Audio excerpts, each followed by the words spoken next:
মোহাম্মদ ভাই, বিকাশের অফিসে আমি ফোন দিছি, ওরা বলছে যে এখনো অ্যাকাউন্টে জমা হয় নাই। আর সাধারণত রেমিটেন্সের ক্ষেত্রে দেখা যায় আপনার ওরা দ্রুত রিলিজ করে দেয়। তো আমার মনে হয় আপনার ওইখানে একটু খোঁজ নেন যে সেন্ডটা হয়েছে নাকি আসলে।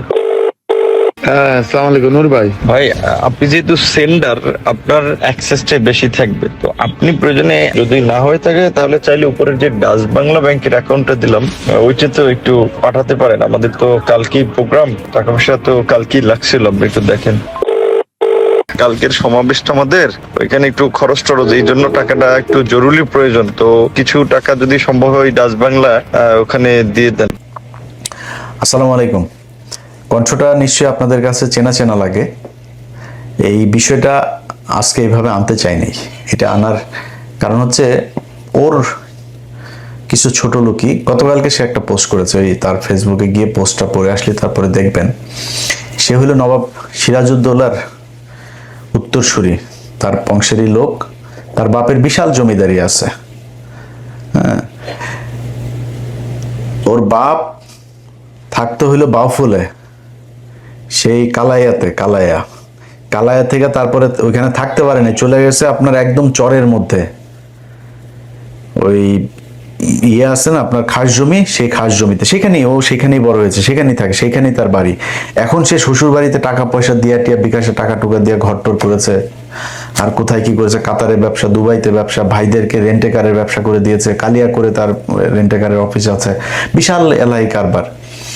তো সে এখন বিশাল আকারের মানে পয়সাওয়ালা এক বাপের বেটা।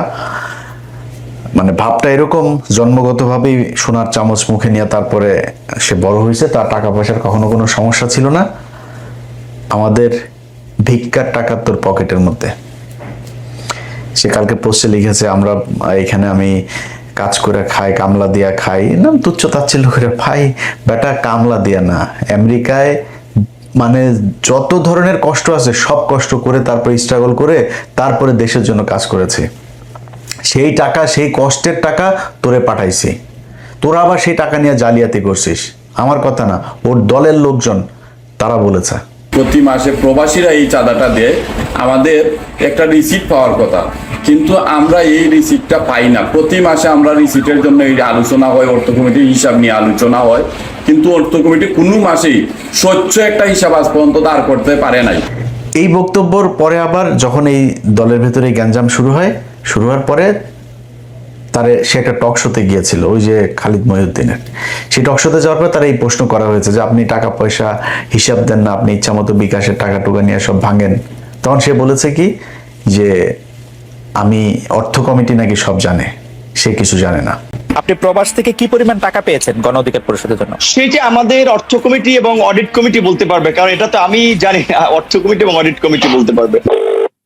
হ্যাঁ, আসসালামু আলাইকুম নূর ভাই। ভাই, আপনি যেহেতু সেন্ডার, আপনার অ্যাক্সেসটাই বেশি থাকবে। তো আপনি প্রয়োজনে যদি না হয়ে থাকে তাহলে চাইলে উপরের যে ডাচ বাংলা ব্যাংকের অ্যাকাউন্টটা দিলাম ওইটাতেও একটু পাঠাতে পারেন। আমাদের তো কালকেই প্রোগ্রাম, টাকা পয়সা তো কালকেই লাগছিল, আপনি একটু দেখেন। যখন এটা নিয়ে একটু আলোচনা শুরু হয় তখন নূর ভাই বলে, এই সামনের মাসে তোমরা সঠিক হিসাবটা নিয়ে আসবে। এখানে আলোচনা থামিয়ে দেওয়া হয়, তারপর থেকে আলোচনাটা আগায় না। এইভাবেই অর্থ কমিটি চলতেছে, কোনো স্বচ্ছতা অর্থ কমিটির আজ পর্যন্ত এই 1.5 বছরে আমরা সঠিক হিসাব পাই নাই। ও চুরি করতো, এটা ওর দলের মানুষ। এই ইয়ে যেটা ছাত্র অধিকার পরিষদ বলেন, ওই যে কোটা আন্দোলন বলেন, এই কোটা আন্দোলন দিয়েই তো সবার উত্থান। আপনি আসিফ বলেন, নাহিদ বলেন, ওই ওর আশপাশে যারা যে দু চারজন আছে, ওর সাথে আর কেউই নেই এখন। ও খালি রাশেদ আর ও, এর বাইরে ওর সাথে কেউ নেই। ওর শ্বশুর বাড়ি কিছু লাঠিয়ালা আছে, ফুফাতো ভাই, খালাতো ভাই, চাচাতো ভাই, টাচাতো ভাই, এগুলো মিলে বরিশালের একটা গ্রুপে নিয়ে, একটা লাঠিয়াল বাহিনীরে নিয়ে ও এনে ধান্দাবাজি করে। এই ধান্দাবাজি করেই তার চলছে। এখন সে নিজের বিরাট আকারের পয়সাওয়ালা লোকজন, বিরাট আকারের মানে অনেক কিছু হয়ে গেছে। তো বুঝছেন না, ফকিন্নির পোলারে আপনি যদি নাকি টাকা পয়সা দেন, ও তো এটার গরম সহ্য করতে পারবে না। এখন যখন কিনা ওর এই টাকা পয়সাগুলো আমরা 2000 কত সাল, এটা 19 সাল, 19 তারপরে 20, ওই সময়টাতে সবচাইতে বেশি টাকা তাকে দেওয়া হইতো। একবার তার প্রতি মাসে আমরা একবার দুইবার এরকম প্রতি মাসে দিতাম বিভিন্ন জনের কাছ থেকে তুলে। তো তাদের ভেতরে একজনের কাছে $2,500 পাঠানো হয়েছিল একবার, আমার মনে আছে।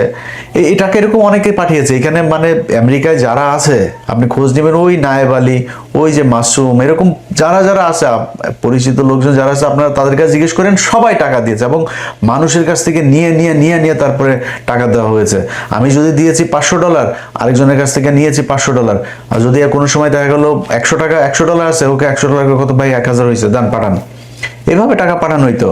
সেই টাকা $2,000 তাকে পাঠানো, তখন $85, $84, $86 এরকম $1 রেট পাঠানো হইলো। সম্ভবত মনে হয় বাংলাদেশি টাকায় 2 লাখ বা এরকম অ্যারাউন্ড এরকম কিছু, আমার মনে নাই। বাট $2,500 আমরা পাঠিয়েছিলাম, 2,500। এই টাকা পাঠানোর পরে এখন হঠাৎ করে এই নুরু ফোন দিছে যে ভাই টাকা তো আসেনি, টাকা তো পাঠানো হয়েছে, ওর সাথে নামটা আর বললাম না ওইটা। এরপরে সে ধরা খাওয়ার পরে বলতেছে ভাই আমার বাচ্চা হয়েছে, ওয়াইফের ডেলিভারি, হসপিটালের বিলে টাকাটা খরচ হয়ে গেছে, আমি এটা খরচ করে ফেলছি। পরে আবার পাঠাইছি আমরা, এরপরে আবার ফের এই তুলে তারপরে তাদেরকে টাকা পাঠানো হয়েছে। নুরু এত সহজ না, আমেরিকার জীবন, আমেরিকায় আসে আর টাকা গাছ থেকে পড়ে যায় এরকম না। এখানে যারা সুট টুট পরেও বাংলাদেশে যায় না, এরা এখানে কে কি করে, তোর তো 14 গোষ্ঠীর মধ্যে মনে হয় আমেরিকা কেউ থাকে না, থাকলে জিজ্ঞেস করিস। ফকিন্নির বাচ্চা, তুই যে ভাব মারিস এখন, তোর যদি টাকা পয়সা সারা জীবনে যদি তুই বাংলাদেশের সালমান এফ রহমানও হইস, তাও আমরা বুঝবো তুই যে ফকিন্নির পোলা, তোর বাপ চরে থাকতো, তোরা এই কালায়া থেকে যায়, তারপরে তোর থাকার ঘর ছিল না, সেখানে কালায়াতে গিয়ে থাকতে, এটা আমরা জানি। এটা তুই কি ঠিক করতে পারবি? এই কথাগুলো আজকে আনতে চাই নেই। ওর ইদানিং দেখবেন চলাফেরা, ওর পাঞ্জাবি, মানে নতুন নতুন পাঞ্জাবি, তারপরে হাঁটার যে ধরন, হাঁটার ভাবটা দেখলে আপনি বুঝবেন যে ফকিন্নির পোলাদের টাকা পয়সা হইলে কি হয়, এটা এরে দেখে ভালো করে বুঝবেন। তো তার মূল কাজটা যেটা, সেটা হচ্ছে এখন যেটা হয়েছে, সে মূলত একটা ভাব ধরতে চাচ্ছে, একটা সুশীল একটা ভাব ধরতে চাচ্ছে। মাঝে মাঝে দেখবেন মবের বিরুদ্ধে কথা বলে, মব হচ্ছে এই সে এরকম কথাবার্তা বলতে দেখতেন না।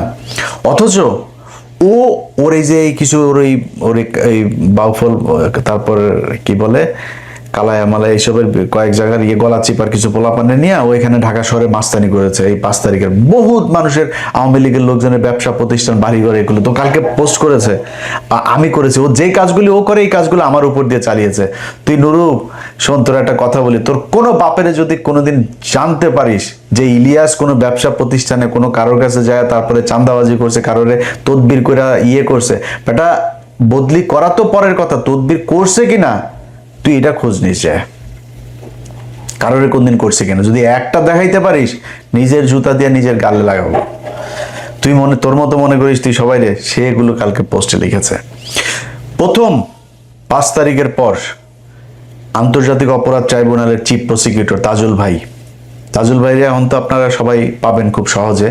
তাজুল ভাইরে জিজ্ঞেস করেন, তাজুল ভাই ফোন করলো, ইলিয়াস এই বেয়াদব কয়েকটা উচ্ছৃঙ্খল পোলাপান নিয়ে এসে তারপরে এরকম বলতে, সে আমারে বলতেছে 1 মিনিটও চেয়ারে বসতে দিবে না, কারণ কি তার লোক ওইখানে নিয়োগ দিতে হবে প্রসিকিউটর হিসাবে তাজুল ভাইয়ের অফিসে। তাজুল বলছে না, এটা তো আপনার কথা মতো হবে না, সরকারের এটা নিবে, পদক্ষেপ নেবে, সেটা সরকারের ব্যাপার, এটা আপনার ব্যাপার না। তাজুল ভাই স্টেট কার্ড কথা বলে আইছে। তাজুল ভাই এই অপমান সহ্যান, উনি আমার ফোন দিয়েছে, তাজুল ভাই বলছে ইলিয়াস এই ব্যাপার কি। তা আমি জাস্ট খালি পোস্ট দিলাম, বলছি নুরু তোরে 2 মিনিট সময় দিলাম, 2 মিনিটের মধ্যে ওইখান থেকে বের হয়ে আসবে, মাস্তানি সব জায়গায় করবে না। তাজুল ভাই আমি ভীষণ পছন্দ করি।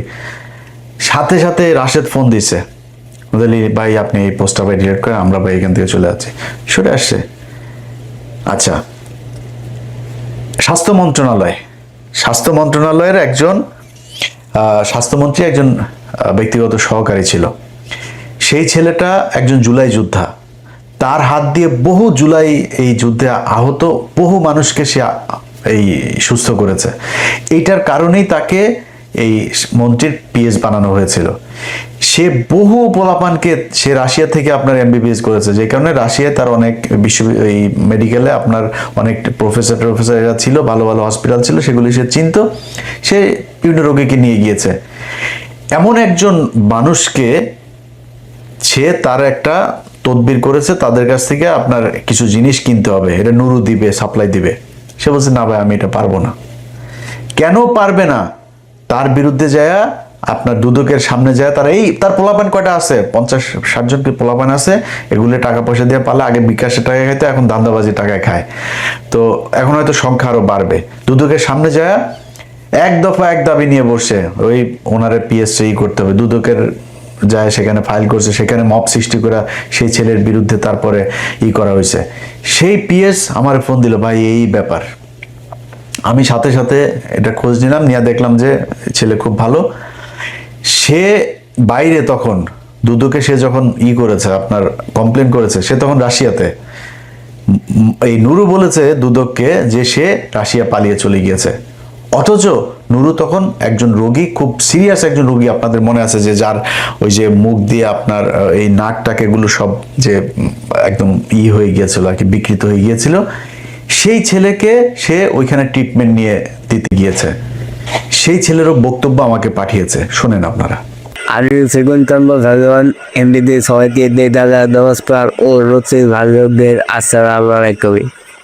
এই জুলাই আন্দোলনে শুরু হওয়া 5 আগস্টে সফল আহতদের নিয়ে গিয়ে গাতপার কাজ করেছেন। এই গাতপার হচ্ছেন স্বাস্থ্য উপদেষ্টা ধরনের ব্যক্তিগত কর্মকর্তা ডাক্তার মাহমুদুল হাসান দায়িত্বে রাশিয়া আমার ছাত্র গিয়েছিলেন উন্নত চিকিৎসার জন্য। তো আমি এখন শুনতে চাচ্ছি ওনার নামে অনেক মিথ্যা ভূগোল ছড়াচ্ছেন, উনি নাকি কোটি কোটি টাকা রাশিয়া সাক্ষাৎ করেছেন। আরও শুনতে চেয়েছি উনি নাকি বাংলাদেশে আট দেন না। তো আমি তো দেখছি এখন উনি বাংলাদেশে আছে। কিছু চিঠি শুদ্ধভাবে লোক থাকেন যারা মিথ্যা অপবাদ ছড়াচ্ছেন। আমি তাই এসবের সঙ্গে এখন দেখতে বলতে চাই যে তারা যেন একটি মানুষকে কাটতি থেকে বরখাস্ত করা দেয়, যেন থেকে শিক্ষক কিছু নিয়ে খাটরি। কারণ এই বিষয়টি কিছু করলাম, তাহলে এটা আমাদের দেশের জন্য খুবই দুঃখজনক। এমনকি আসাম নামের ভাই অনেক ভালো মানুষ, তিনি আমার সাথে ছিলেন প্রায় 1.5 মাসের মতো। সেখানে আমি দেখেছি উনি অনেক ভালো মানুষ। আচ্ছা, এরপরে হলো তার এলাকার আপনার কালাইয়া, সেখানে আপনার গলাচিপায়, সেখানে আপনার করছে গলাচিপাতে ওইখানকার ইউএনও ছিল। সেই ইউএনওর কাছ থেকে 72 লক্ষ টাকা একদম 5 তারিখের পরপরই 72 লাখ টাকা খেয়ে দিছে। সেই খাওয়ার আবার একটা কঠিন কৌশল করে তারপরে সে খাইছে। ওই লোক আওয়ামী লীগের লোক, তারা বলছে আপনারা আমি রাখবো, আমি কি পাবো। তখন সে একটা সিস্টেম করছে যে নুরুকে সংবর্ধনা দিবে। এই সংবর্ধনার কথা বলে 72 লাখ টাকা খরচ করছে একটা সংবর্ধনার পিছনে। এটা সেই ইউএনওর সেই মধ্যে এখনো পর্যন্ত আছে। অতএব সেইখানে যখন 72 টাকা খরচ করতে হলে তো একটা হিসাব খরচটাও দেখাইতে হবে। প্যান্ডেল করছে, বিশাল এক প্যান্ডেল। এই যে প্যান্ডেল আপনারা দেখতেছেন, এইটা লোকজন নাই, খালি জায়গা। নুরু যায় থাকবে, এক রাত থাকবে। এক রাতের জন্য একটা এসি কেনা হয়েছে। সেই এসি রুমের মধ্যে নুরু থাকবে। নুরুর বাপ তো হইলো গিয়া জমিদার। নুরু জীবনে তো এসি ছাড়া ঘুমায় নেই। নুরুর জন্য এসি কিনতে হয়েছে এক রাতের জন্য। এই এসি মেসি কিনা আমার কাছে ওই পুরা এই কাগজ আছে, এই যে তালিকা দেখছেন, এই বিভিন্ন নামে দেখায় টোটাল প্রায় 73 লাখ টাকা সে ওখান থেকে উঠাইছে। এই টাকাটা পুরা নুরু মেরে দিছে। এইভাবে সে এই 5 তারিখের পর থেকে পুরা সময়টাতে সে আপনার নানান ধরনের টাকা লুটপাট করছে। তো এই ফকিন্নির পোলার আপনার পা থেকে মাথা পর্যন্ত পুরাটাই দুর্নীতি, অনিয়ম, মানুষের টাকা আত্মসাৎ, এটাতে ভরা। সে জীবনে কোনোদিন আওয়ামী বিদ্বেষী ছিল না, সে আওয়ামী বিরোধী জীবনও কখনো ছিল না। তার রক্তের মধ্যে আওয়ামী লীগ। তার বাবার একটা বক্তব্য আপনারা শুনেন, তার বাপ তারে নিয়ে কি বলে। রাজনৈতিক ছিল বঙ্গবন্ধু শেখ মুজিবুর রহমান।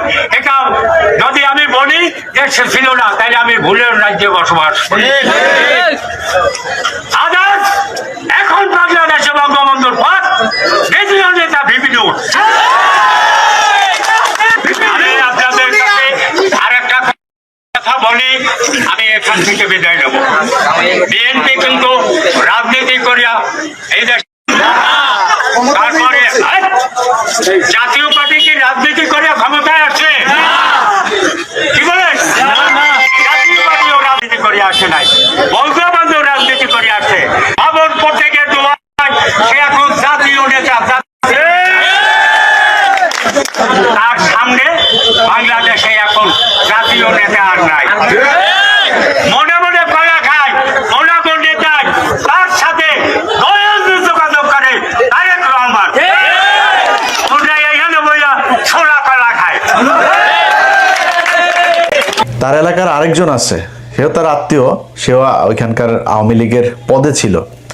সেই লোক তাকে হইল গিয়া এই গলা চিপার আপনার বানাইছে, বাউফলের আপনার শেখ মুজিব বানাইছে। শুনেন তার বক্তব্য। যিনি এই সারা বিশ্বে যাকে চেনে তিনি হলো নূর ভাই। আমি সর্ববিশ্বাস ইউনিয়নের 1 নং ওয়ার্ডবাসীকে বলতে চাই, ধর্মাত নির্বিশেষে গোপালগঞ্জ আমাদের শেখ হাসিনার বাড়ি, সেখানে অন্য কোনো গান নাই, শুধু গান হলো একটা নৌকা। আমাদের এই 10 মিলে গলা